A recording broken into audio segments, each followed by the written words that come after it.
Hi, my name is Brian McCoy. I'm the city forester in Westminster, and my team takes care of all the city-owned trees on public lands.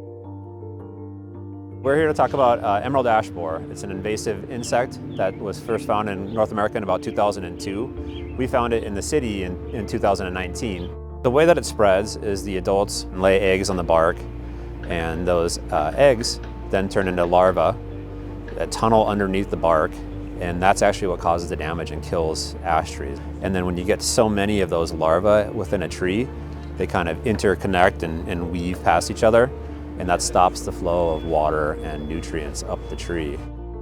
Ash trees are extremely popular. About 1 in 7 trees in the city is an ash.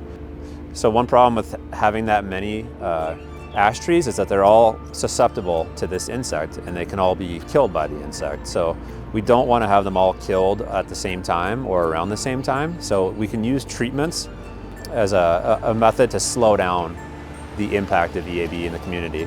The most effective option that we have is through injection. So there's no spraying involved, there's no overspraying, things like that.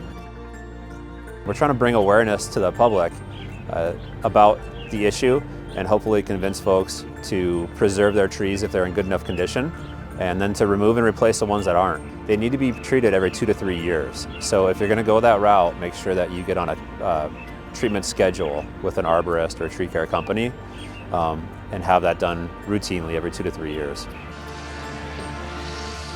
The Forestry Team has been working for several years to preserve our good quality ash trees, but we've also been cutting down the dead ones or the ones that are not in good enough condition to treat. So you may see us out there in the medians in certain areas, in the parks, perhaps even around some facilities cutting down poor quality ash. And we have about 350 of them that we'll be cutting down this summer, most likely.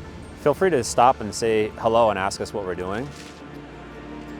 One key point of emerald ash borer in our response is replacing trees with a diverse palette as possible. So we want to find many different types of trees and replace those ash with those so that they can protect against any sort of invasive pest that might come down the line. You can see the row of trees behind me. We don't want to have rows and rows of the same species again. So we're going to diversify, and that'll just build a healthier, more resilient urban forest.